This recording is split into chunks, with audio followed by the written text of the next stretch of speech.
everybody, and we are back for book club number, I think 10, but I don't even know anymore. No. And we are going to be tackling something that's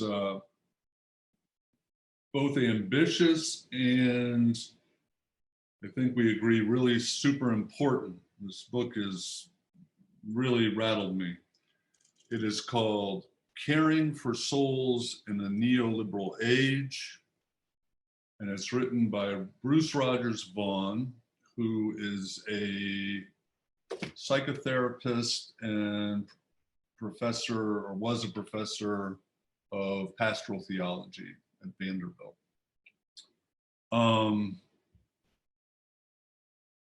For some of the audience that's been with us for a while, this might make things a little easier because you could change the title to Caring for Souls in an Age of Globalization.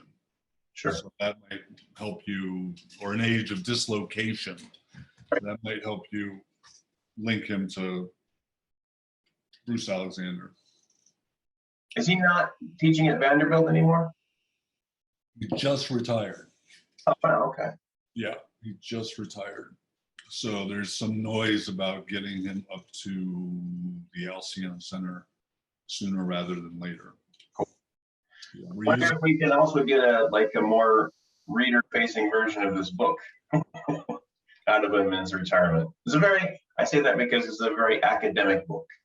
Yeah, I think that's a good place to start. Yeah. Super dense book with, he's very, no one's going to catch this guy for plagiarism. He is like citing everything. Yeah. And my my wish list on Amazon, sure, shameful that I am, got a lot longer just through his bibliography. Right. There's lots and lots of sources, lots and lots of sort of brick block quotes from different people, different theorists in different places, which can make it a tough read sometimes. It was for me. I had to sort of re-go over things and try to pick out why these theorists in this order and what is his argument in the middle of all this versus their argument, right? And they come from such diverse fields. You know, you're reading a guy who's got really Christian commitments, but he's really citing old school Marxist and a lot of sociologists. Yeah, economists, that's right. Political scientists, depth psychologists. Yeah. So it's a tour de force. Right. And he's also coming from a personal place, which sort of pops into the picture, not as often as I would like, but it does show up where he'll tell stories about his family, growing up in this kind of like a poor, working class, poor white town in the South, and the kind of distance that happened between him and that culture as he aged, but also as he got educated, and then the kind of economic changes that happened there that sort of reflect all the themes that he's talking about. So yeah, that's right. So he's very sensitive to the plight of the marginalized, but he's careful to let us know that the marginalized include a poor working underclass of white Americans. Yeah, right. And I appreciated that. Sure. That's there's a real, well, okay, I mean, this is taking us a little bit far afield, but there's a real wedge in current discourse, political discourse driven between critical race theory, which is, the right's trying to demonize on one side, and sort of the struggles of working class white folks. When honestly, I think there's a lot more solidarity to be had there. If people really looked at the conditions and the causes of those conditions, we could be working together for something. But the politics has sort of driven those groups apart for its own purposes.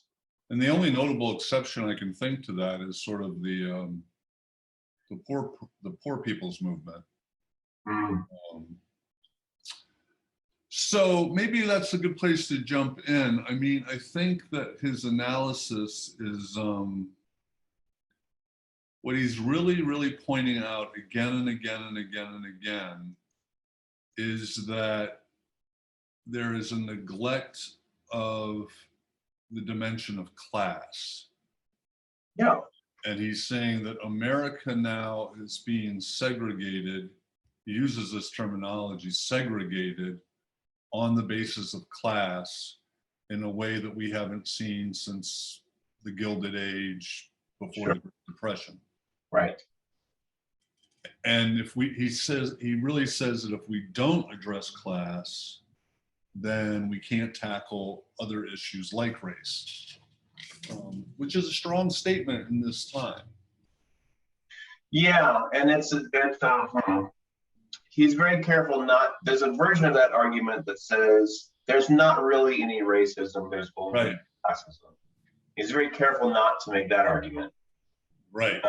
To say that racism and the oppression, that kind of oppression, identity-based oppression, can't, like, it's one of many intersecting oppressions, and class is a very important part of that mix. Right. To the extent that you can't really understand one without the other. That's right. And he makes some strong statements that we are, the segregation along class lines cuts across other demographics, meaning wealthier minorities are getting separated from the poorer members of that group, or women, or what have you. Right. Yeah. Yeah. It's more complex than, it's all about money, the only color is green. It's more complex than that, but it's still like, it's a part of cultural critique that's gone missing in a lot of ways. Oh yeah, it's gone missing. And in my lifetime, I think I was very young when it first started to really disappear. Right. And that's not that I would have been aware of it anyway. So this kind of brings us to this notion of neoliberalism. Yeah, we should probably define what souls are for him, and what neoliberalism is for him. There's another piece of that, but I think, and that'll get us into the different orders of suffering, I think, which is a big concept. Yeah, different orders of suffering, and then also I think the 3 Ds might be helpful. Oh yeah, you'll have to remind me of that. So do we start with souls or neoliberalism? Well, I think neoliberalism, given just where we are right now. Sure. Okay. So he tracks it a little bit differently than some people would. So our friend Brian Culkin, he's very much more fixated on the shift into what he calls hypermodernity, which would be around 1996, which is the advent of the digital age and the birth of the opioid epidemic. Right. But I think what Vaughn does is he pushes it much further back to around 1980 with the beginning of the Reagan era. Yeah. Where we start seeing a process of deregulation. And it's really amounts to kind of a dismantling of the safety net. You know, things like welfare will disappear and be replaced eventually by something like TANF. Yeah. You see a lot of privatization. And then as we move into the Clinton era, we really get into free trade agreements, which amount to this massive offshoring of our industrial base and the middle class. And so with all this, you have the unions get gutted, the cost of higher education goes through the roof, and this kind of just pinch happens to the middle. The large middle starts getting smaller, acted, right, to where we are today. Right. The three main things you talked about were deregulation, liberalization, and privatization. Deregulation is what you're talking about, where companies have rules that they have to follow so they don't pollute the environment, or they don't abuse their workers, or they don't whatever. Those rules start to get taken away, and the rhetoric around that is that they're limiting of freedom or something, or they're inhibiting business. Yeah, inhibiting business, right?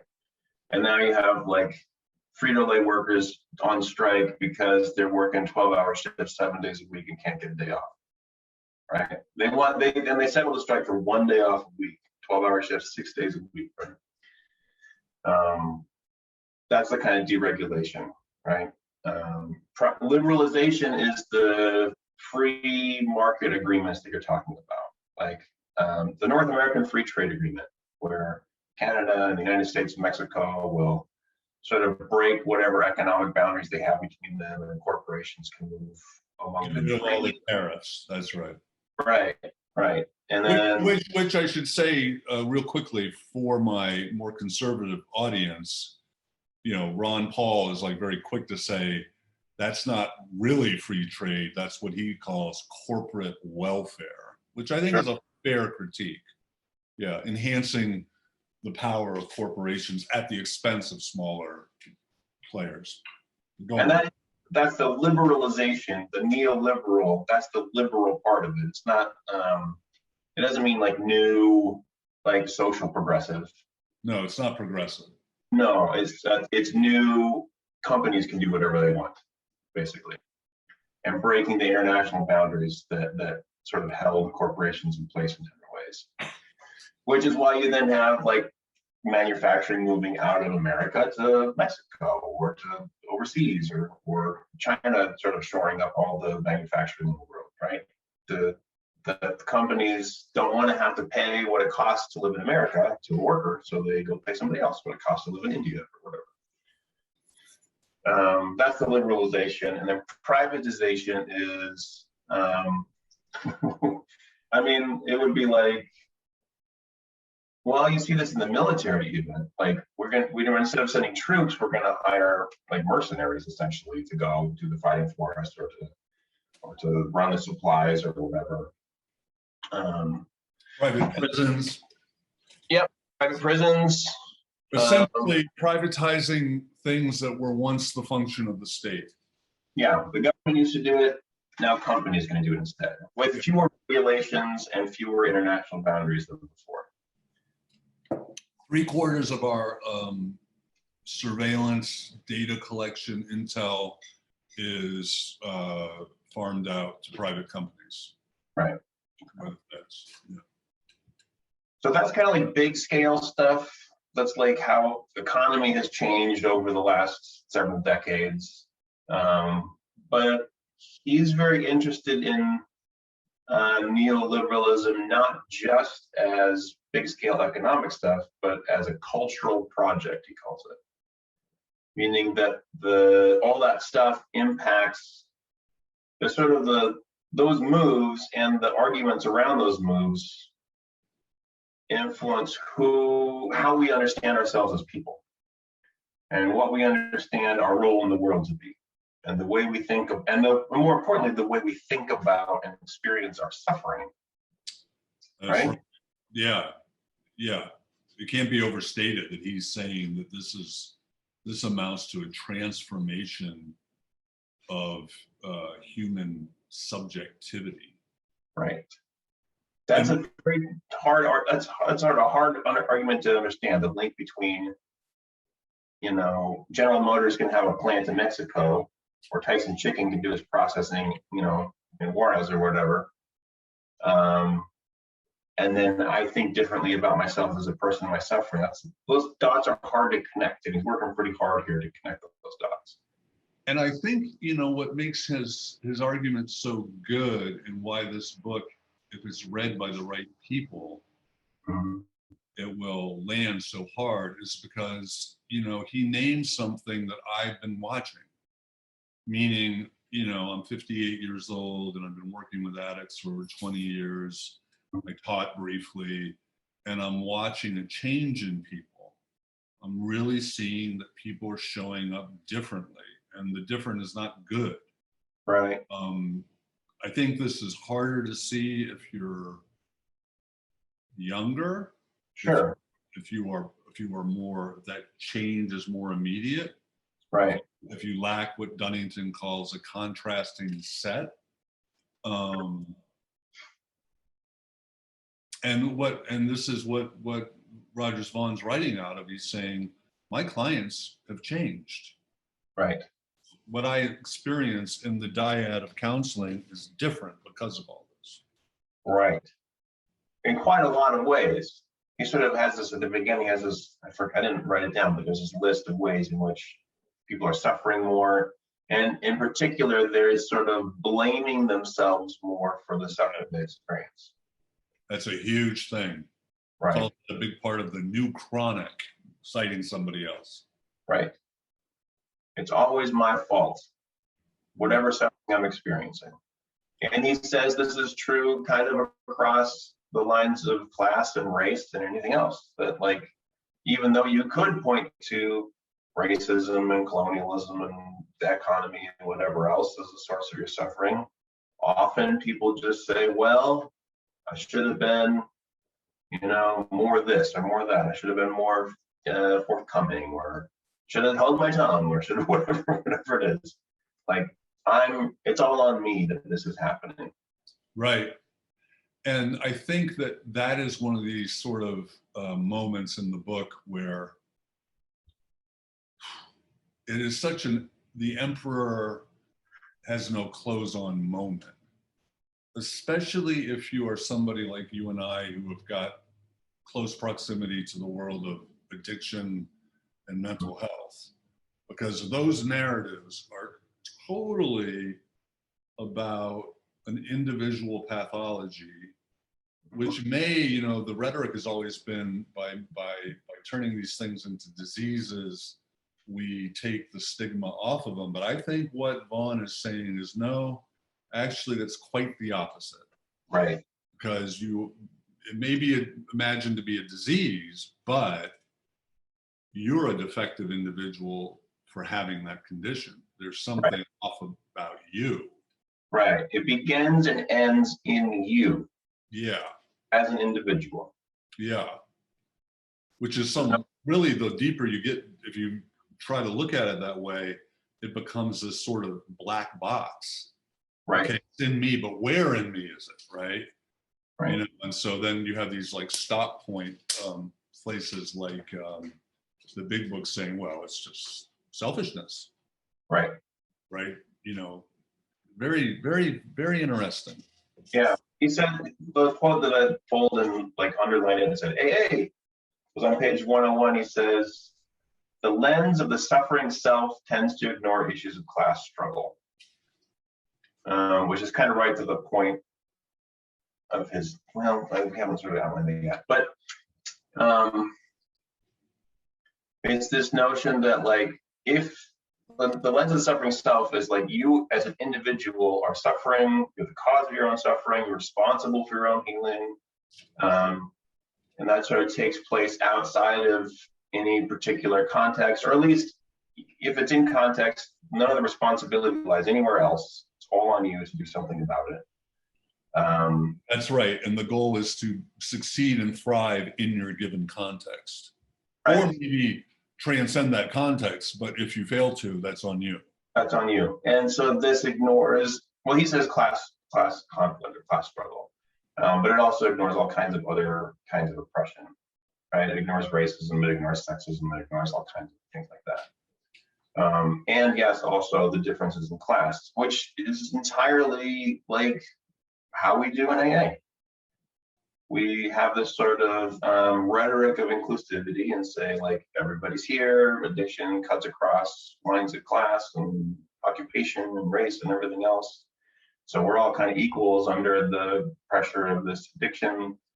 But then when you poke at the numbers, it's mostly white. It's not all white, but it's mostly white, these fellowships. And it's, it does cut across class lines to a degree, but the guy who's getting sober and is wealthy is having a pretty different experience in his recovery than the guy who's getting sober and doesn't have a dime. Right.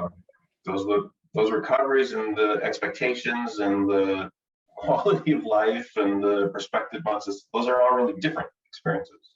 And who can go to treatment and all that. And the really, really, really bizarre thing is if you bring that up, there's no space in the room to go, yo, how come all the white drug addicts in recovery are in this room? You know, you can't say that. Right. That's against the rules.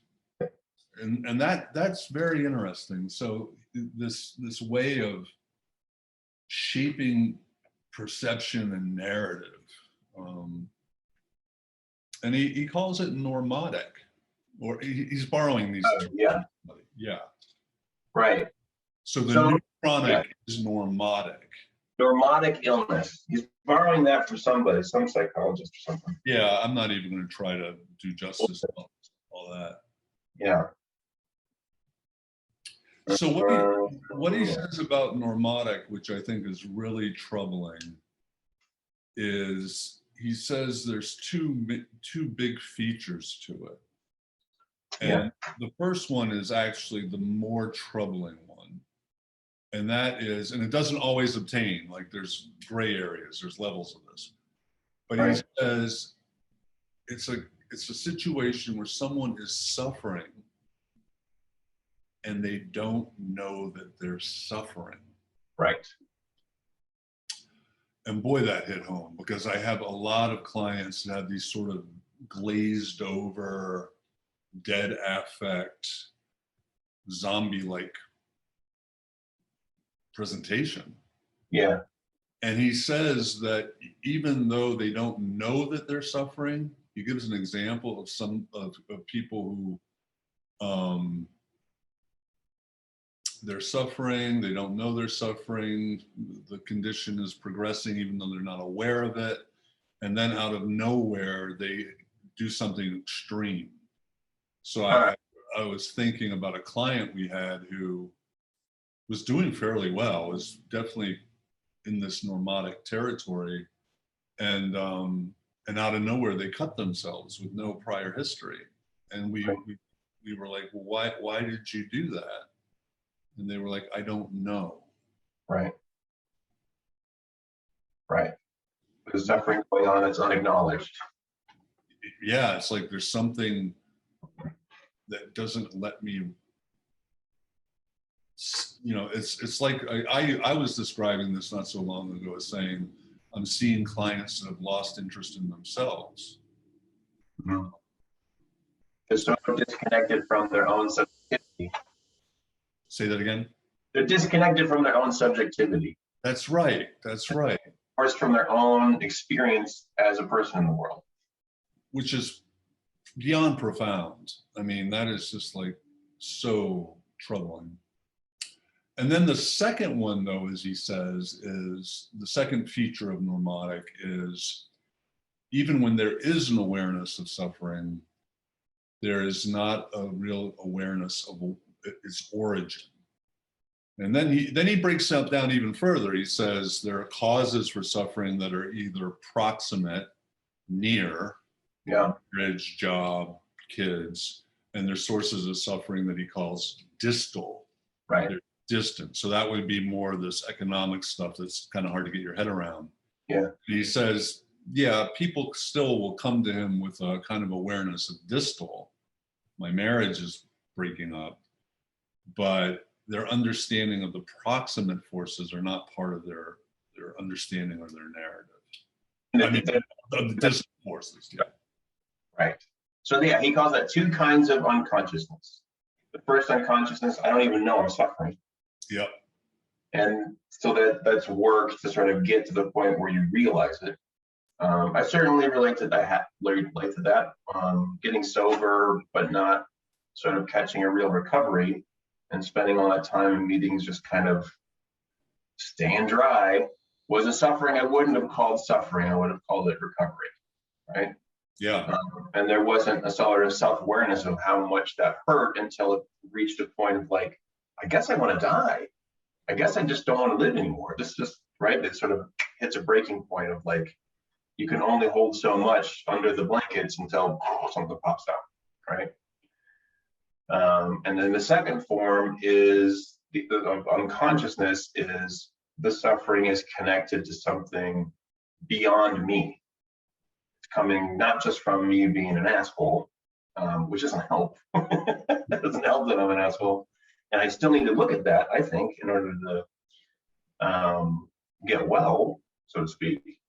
But there's an unconsciousness of how my experience is shaped by larger systems and larger forces, or by the culture that I'm in. That's right. And there's a kind of well, I wouldn't call it a blackout, but there is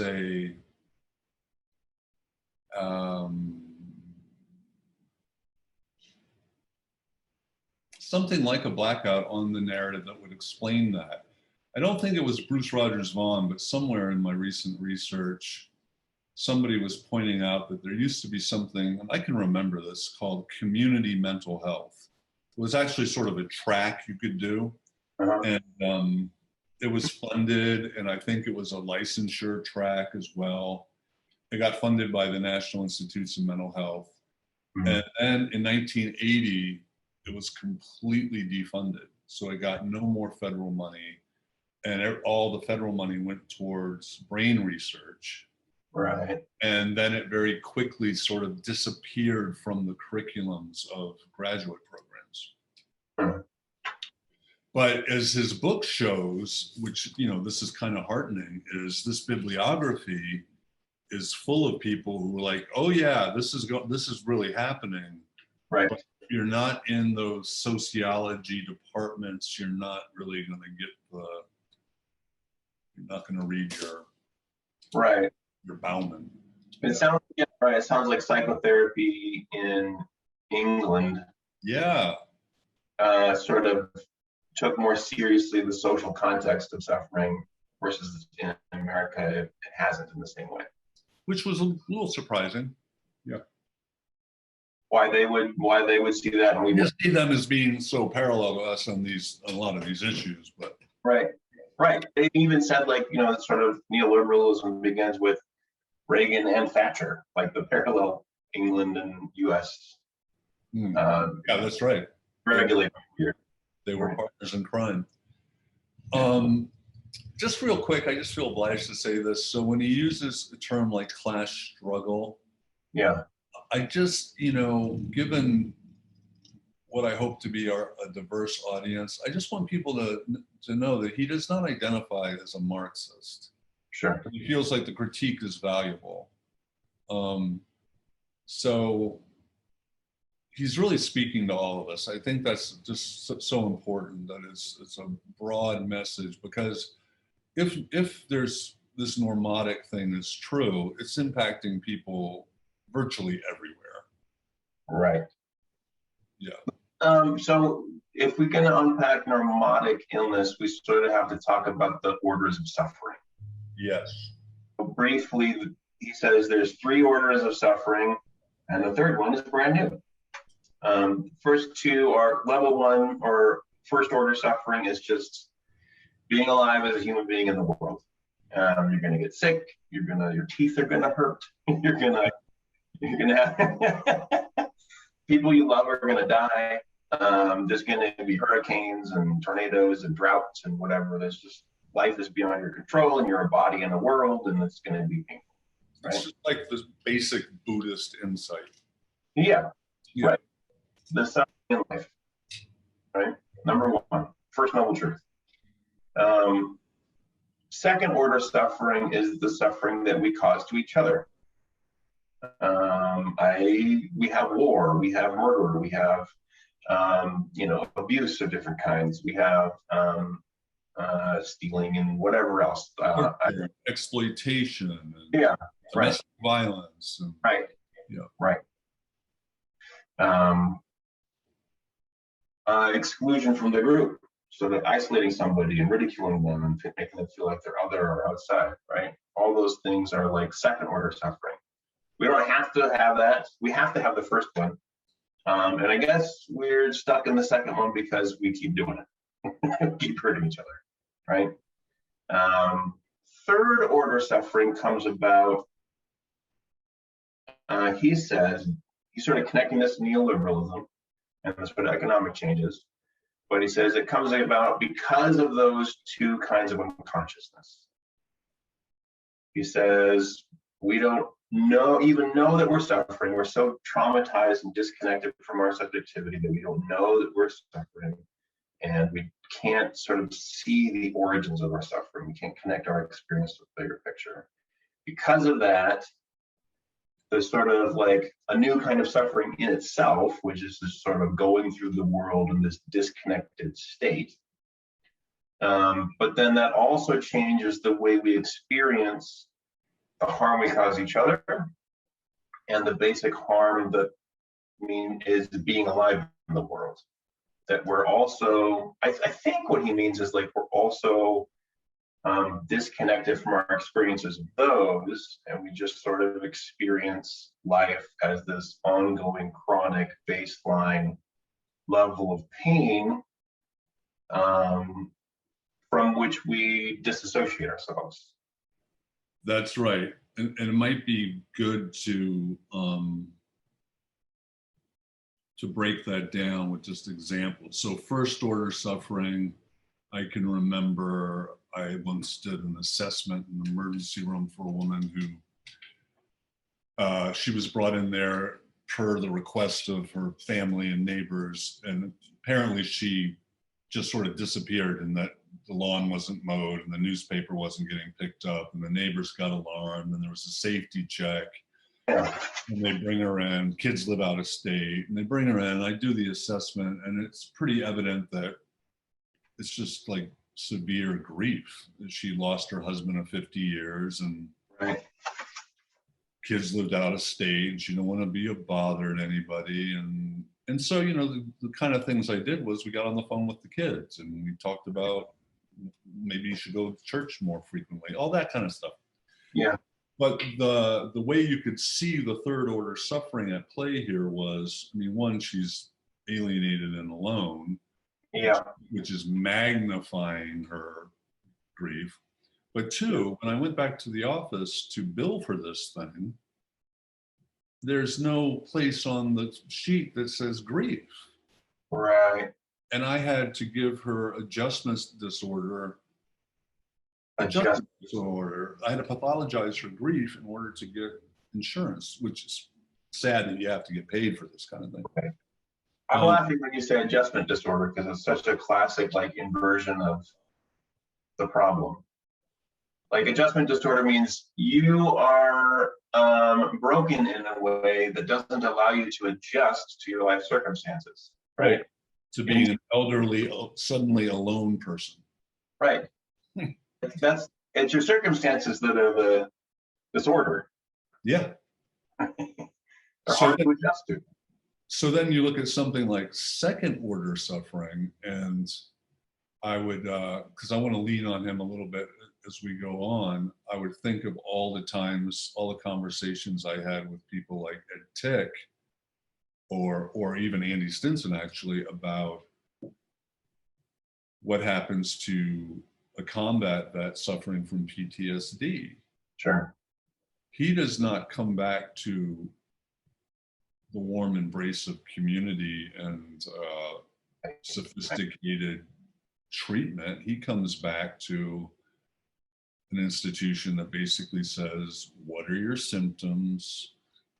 Take these pills. And they literally discourage them from talking about the events that cause the PTSD. Jesus. And yeah, so now that's second order suffering combat. Right. And it's made worse because once again, the absence of any kind of holding container to heal the person. Right. Now, the thing about Tick that I really, you know, I'd like to talk to Vaughn about this, that he doesn't really go into, but I'm coming to a belief that a lot of the suffering and trauma we see in the world, we actually wouldn't see if our communities were intact. Meaning, yes, combat or a car accident or a loss of a job would still have caused distress. But if the communities were intact, that would really be short-lived, and the healing would have efficacy and it would come out of the community itself. It wouldn't have to be professionalized or even pathologized. So I think a lot of third order suffering is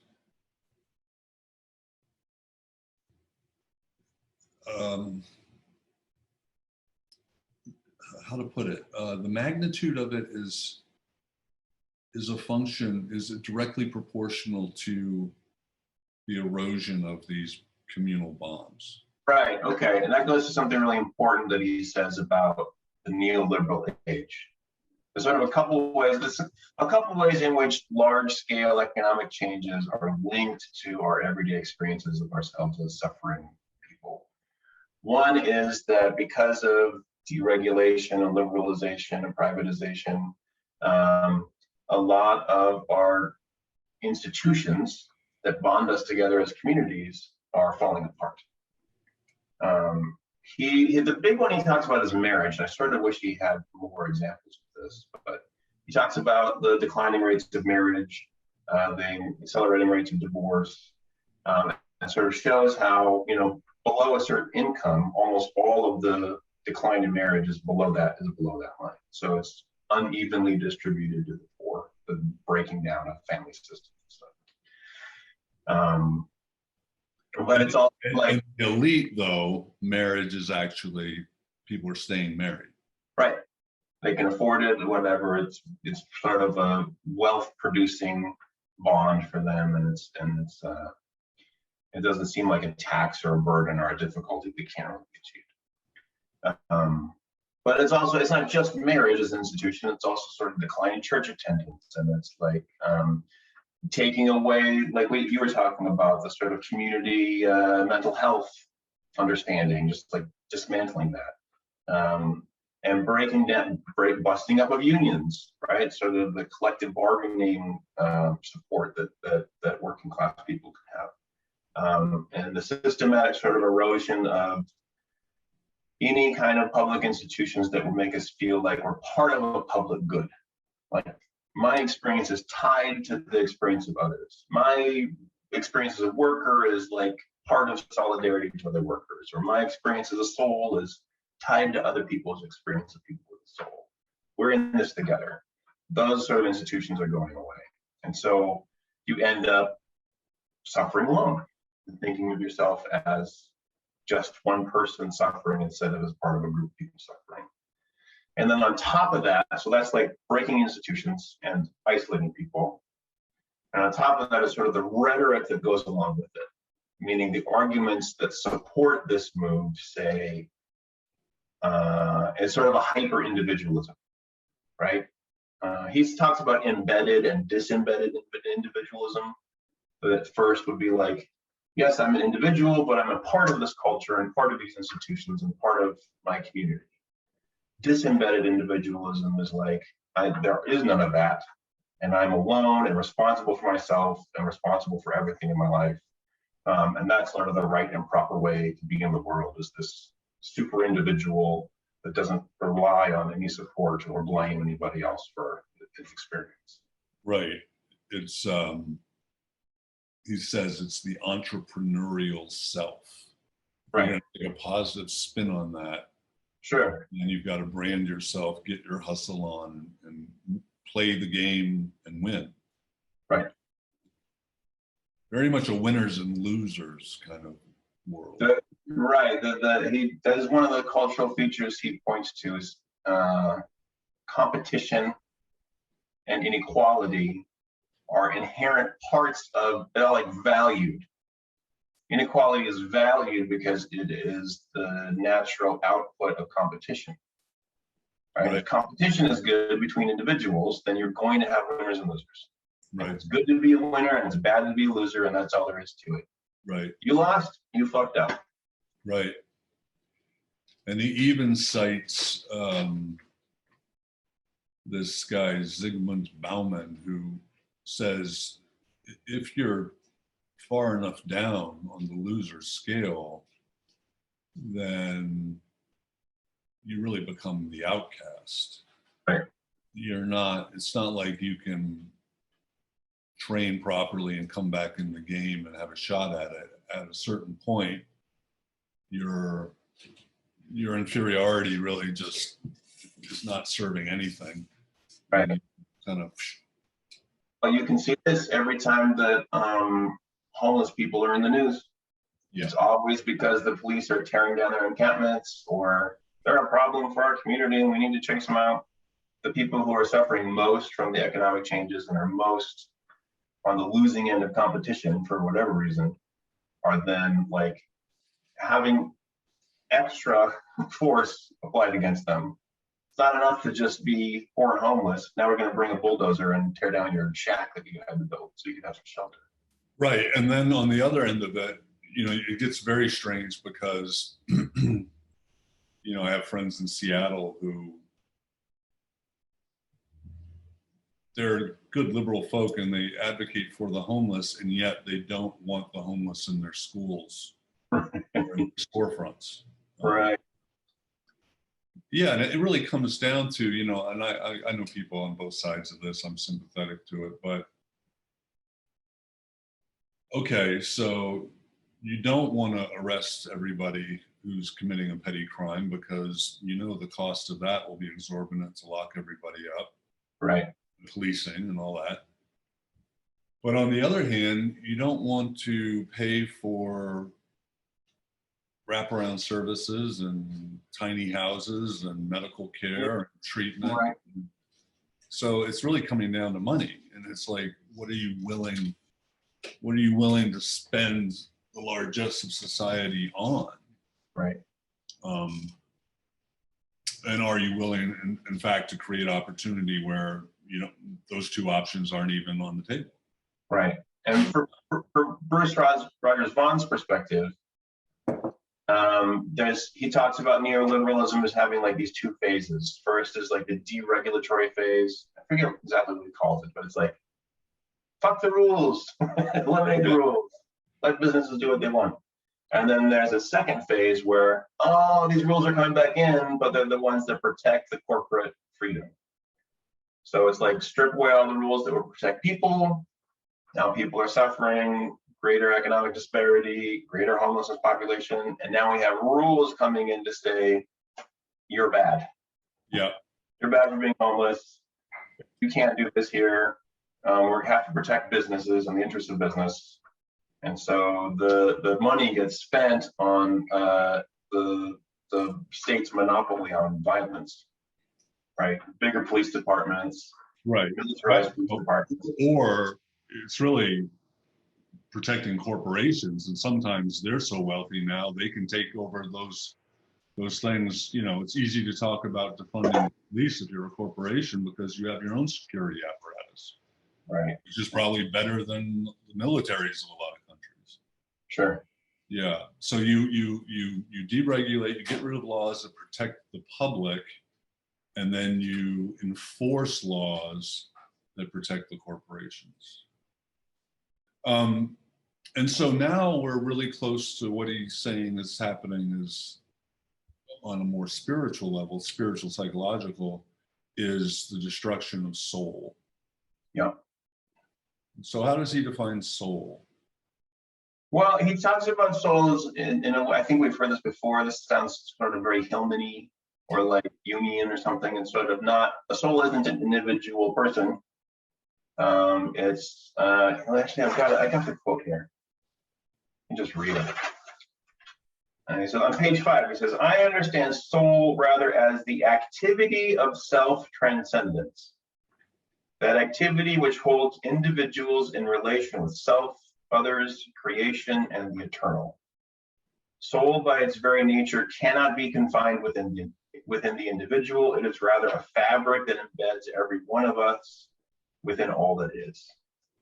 So it's the always ongoing activity of all of us to be all of us, right?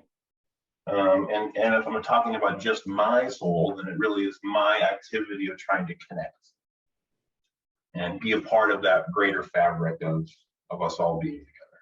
And he says that's a fundamental impulse of soul, is to come into connection. Right. Yeah. Right. I mean, I do kind of wish he would have expanded the franchise a little bit in a Jungian way or Hillman way, that he does this, but he doesn't get too explicit, that these connections are also to the earth, Sure. to the dead, Mm-hmm. to the spiritual world, but good enough. Mm-hmm. So I love that definition. So he's saying you've got this thing that wants to enter into connection, and yet there are all these forces that are saying, that are, yeah, disconnecting you. Yeah. And almost, I think with that first symptom of normatic suffering, you're not aware that, well, you're not aware of the pain, therefore you're not aware that this condition that you're in is a function of disconnection. Right. He quotes somebody, it's an amazing sentence where he says, it's something like this, he says, the uncanny specter of the desubjectified neoliberal self. Oof. You know, that's just a really fancy way of zombie, right? Right. But uncanny, meaning it's eerie, it eludes understanding. Right. And there's an emptiness here, there's a hollowness here. And he would say that comes a lot from having not been acknowledged and related to as a subject. Right. You've been treated like an object. Right. And again and again. Particularly as an economic object. You're as valuable as your output. You're as valuable as your productivity. Your consumer choices. Yeah, if you're spending money and you're making money, right. That's where your value is. That's the only way that you have to connect. That's the only way you have of being a part of something bigger, is you're a part of the economy. And there's also a way in which, I don't know quite how to say this. Neurotic illness is like, our natural soulful desire to connect to others is sort of in this isolated, alienated, hyper-individualist state, becomes like transmuted into this like impulse towards normativity. We want to be normal. We want to fit in. We want to be like the others, so that we can get some kind of esteem or approval or sense that we belong in the world around us. And the neurotic illness comes out of that. He says it's a particular drive to be normal, one that is typified by the numbing and eventual erasure of subjectivity in favor of a self that is conceived as a material object among other man-made products in the object world. So instead of connecting, I'm trying to put forward some version of myself that fits into what's left out there, right? Which is just sort of, I don't know, Instagram capitalism or something. It's like a version of me that's palatable and approvable and gets likes and it's Facebook likes. Yeah, and it's productive and works. Right.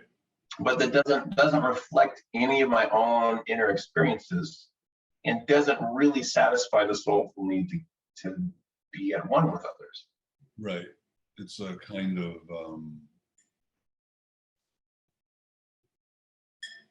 consumer tribalization or something. Right. It's always shifting as the brands and the products shift. Sure. But I think also once you're in that state, you are also much more vulnerable to, for lack of a better word, things like propaganda. because that desubjectivizing makes you far less confident in your critical faculties. Like there's an erosion of critical faculties. There's a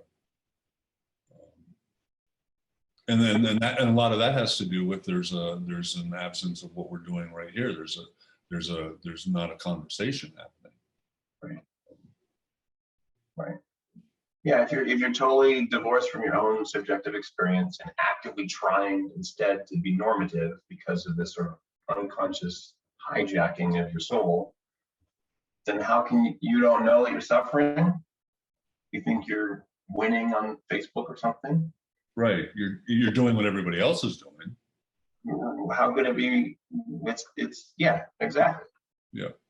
So there can't really be a moment of critical introspection if you don't sort of ground yourself first and like, I'm suffering.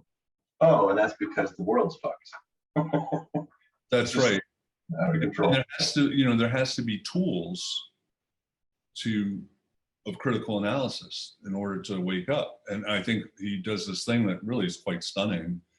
I hope a lot of people realize this. He says there are all these divinity schools, schools of theology, seminaries, and there is no curriculum dedicated to the effects and ravages and relevance of neoliberalism.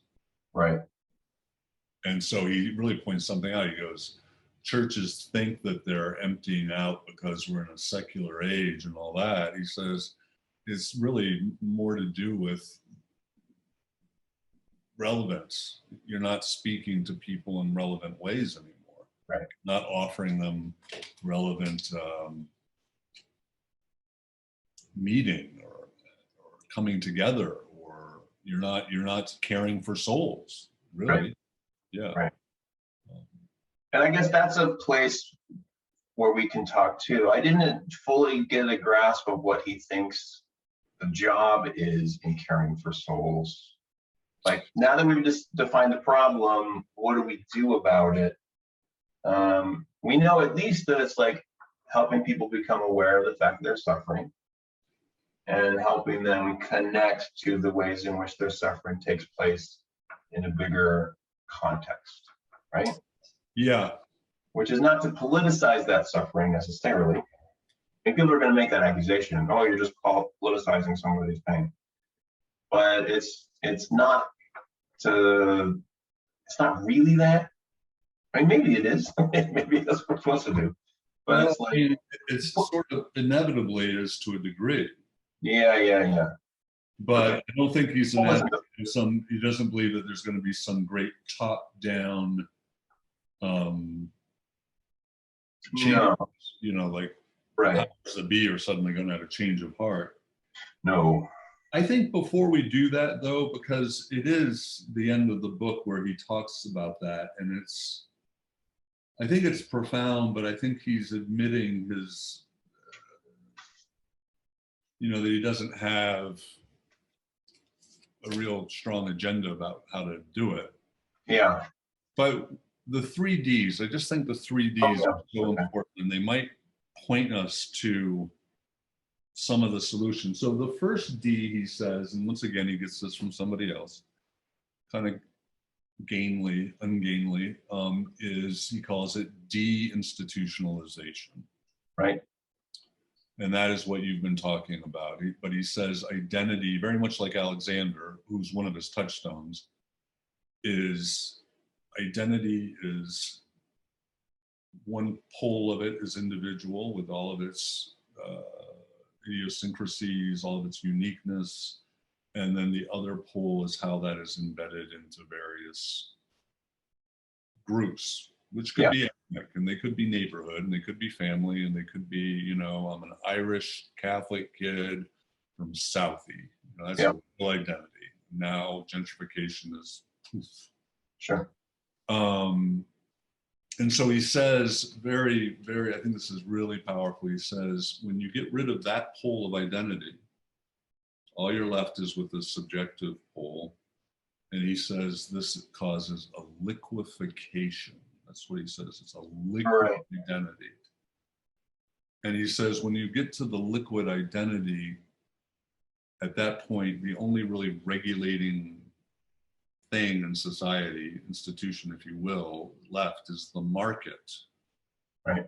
And he says the liquid identity is the perfect subjectivity for the market. Because you're going to tell me that if I buy this thing, I'll belong. If I buy this thing, I'll transcend this feeling. Yeah. Right. Right. So he calls the result of that de-individualization, because it's no longer a real individuality. Right. Because there's no rootedness in it. Right. It's a little bit tricky to say that we're hyper-individual, but we're de-individualizing. There's a little bit of a mismatch in terms there, but he's talking about a kind of individualization that's different and ordered, right? Yeah, it's almost like you should put it in quotes. Right. Yeah.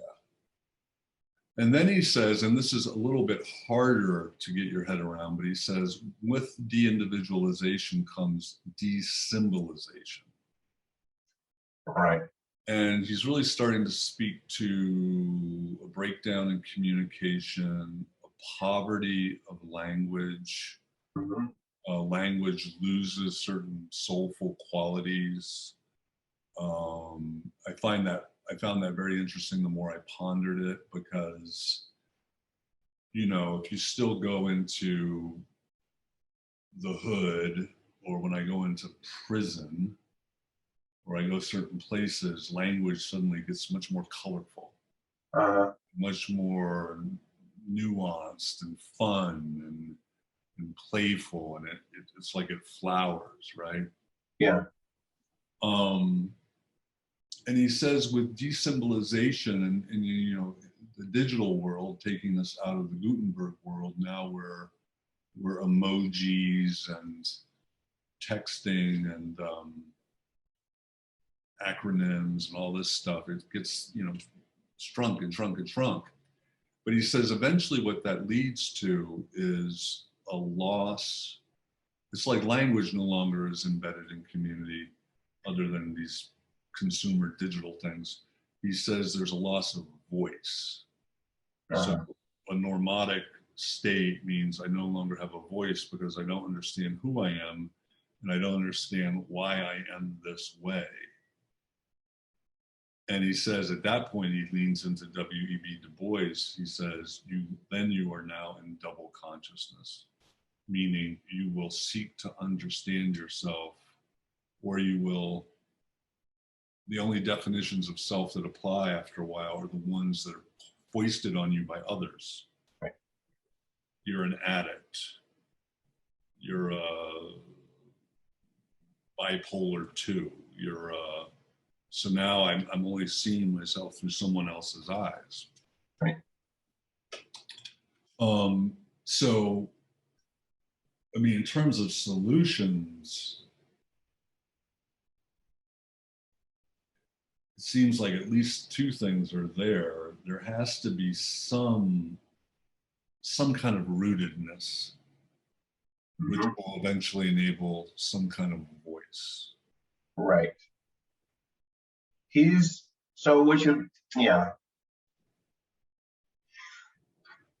would seem like my first impulse would be like, oh, okay, so we're all disconnected.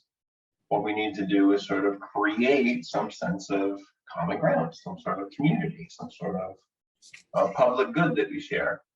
He's a little bit pessimistic about that, or at least nuances that by saying deep solidarity, soulful connectedness can't be intentionally constructed. You can't just put it together on purpose. You're just going to end up with like a saleable treatment product or something that undoes the good that it's meant to do. There's something that has to be spontaneous or higher powery about it. Or I think organic in some sense. He really understands that it can't be some theoretical thing where you just go out and, hey, let's create community, let's have a block party. Sure. He kind of points at something, though, on page 213. He says, He's talking about soul again. He said, soul inhabits a collective home. Indeed, individuality, because it is dependent upon soul, arises only in a communal context. Even so, not just any collective may house soul or give birth to individuality. And this is really interesting. This is where I think he's pointing to something. The requisite community is one that recognizes suffering, both the pain that is shared and anguish that is as idiosyncratic as the individual sufferer. It is also a community where complicity in one another's suffering is acknowledged. So he's really pointing to something that feels very churchy to me in a big, that we need to create communities that are rooted in collective acknowledgement of suffering. So there's a couple pieces of that I think are, a couple models for that. One is AA already. Right. I mean, that is not a bad description of what's going on in your run-of-the-mill AA meeting. We show up in some basement somewhere and we talk about our suffering. Mm-hmm. And we talk about, I mean, it's within the context of like kind of individualizing the suffering but then we connect with other people who are like that. Our suffering and our honesty about our suffering becomes the gateway to some kind of a community, however weird and like troubled it is. We still have some kind of connection with other people that's more authentic than you can get at wherever it is you're going to buy it in the upstairs world, right? I think that's true. And I think it even touches on that piece that I read about. It touches on, to some degree, our collective complicity in it. Mm-hmm. But the thing it doesn't do, and I think this really makes a difference, is it does not talk about those distal causes of the suffering. Right. And right. It does, and because it doesn't, it does not relate that suffering to the suffering of the so-called normies. Right. The process addictions or. Right. And then therefore it's ill-equipped to deal with the neurotic suffering that arises in long-term recovery. Mm-hmm.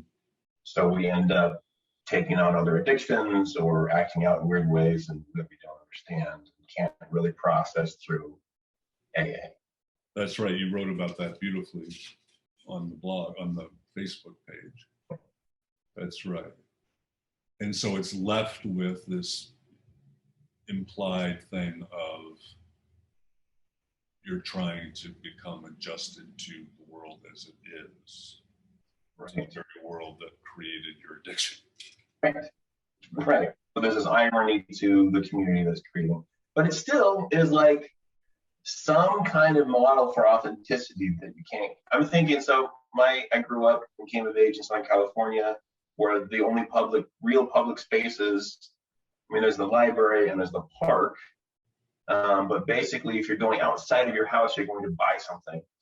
You have to pay somebody for the coffee so you can sit in their place, or you're going out to eat, or you're going to the game store where you can participate, for me, like in a sort of game player identity, because you buy the right cards, you can play the games, right? You buy your way into certain communities of practice, right? I have the Mac laptop and I can sit in the Starbucks and drink my coffee and be that person because I purchased that sense of participation, right? Whereas the church basement, it's free. It ain't, there's some problems with it, but it's not bullshit. People are there to tell the truth about themselves to the extent that they can, right? And so it is sort of this contrasting, kind of radical difference between what most of the rest of the culture is doing. It has limits. It's a big, I mean, we got these clergy on RR who say there's a world of difference between what's happening in the basement and what's happening upstairs. I think you can do it upstairs, and there are some models of that. There are some churches where people show up and they talk the truth about themselves. Yeah. I think it's almost always informed by people in recovery making churches, right? But then that becomes what church is about. Like, I need to come and tell the truth of my suffering, the truth of my story. Not just the truth of when I used to be a drug addict, but the truth of like, I'm in recovery right now and I hurt, and here's how and why, and I will share that with people. And we're gonna connect together on that, right? And we're gonna grieve together. We're gonna grieve together, that's right. Yeah. So, I mean, that's one thing, and that's what, you know, in a way, if communities of people read this book, that would actually instantiate it. Yeah. And then on the very next page, he's quoting this woman, Ahmed.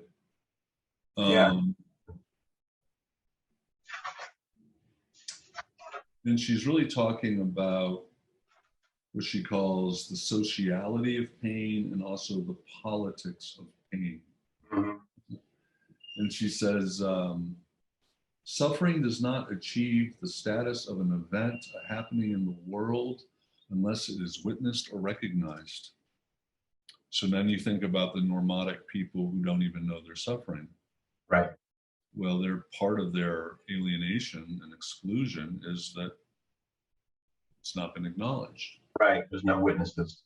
Not even your own, not even yourself. That's right. That's so wild. Even in instances of pain that is lived without an external injury, such as psychic pain, pain surfaces in relationship to others who bear witness to pain and authenticate its existence. This is now we're back to Vaughan. This offers another way, I believe, to understand third order suffering. This is a sort of suffering that is not surfaced. No one has borne witness to it. It has not been recognized or authenticated even by the sufferer. Right. Right. Go ahead. You got something? No, I'm just saying there. He's really pointing to kind of a. I mean, he's pointing to a way out, but he's also pointing backwards towards something that's always existed in human communities. That's just now absent. Right. Because with this individualism in quotes, my suffering is always speaking to some sort of failure of mine to keep a girlfriend, to keep a job, to make as much money as you do, yeah. Right. One other example of a model for soul caring that comes to mind as you read that is like second wave feminist consciousness raising groups. Mm-hmm. So there's like 1970, and there's not, I mean, second wave feminism has its limits. But one of the things they did was they would meet with other women and just talk about their experiences as women. So like you can imagine a sort of stereotypical late 60s, early 70s housewife who just thinks she's bad at cooking or something and bad at caring for children and it's all her fault. So she apologizes a lot. And then she goes to one of these groups where they meet and they talk about their experiences. And lo and behold, she starts to go, my husband yells at me too. My husband hits me too. I was touched that way by my uncle too. Like there's all of a sudden, like there's this a re-symbolizing because now there's language for experience that that person didn't have. And that happens in AA too, where we go, oh shit, that's why my life's out of control. There's a re-symbolizing of experience. And there's the sort of connection and community to people who are suffering in the same way. So you become aware of your suffering with others who are suffering. And then, but it's also already immediately in a kind of social context where you know that like, oh, I don't need to be apologizing. Like I'm taking the brunt of stuff here, right? And it radicalizes people because they call it radicalizing, but it just make people aware of the fact that their suffering is not only their own doing, it also is in a context of other stuff. Well, the interesting thing is, you know, the second wave feminists, you know, they get that from, I never can say his name, Paul, Paulo Freire.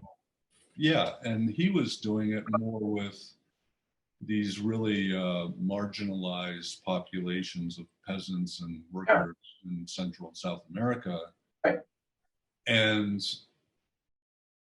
he,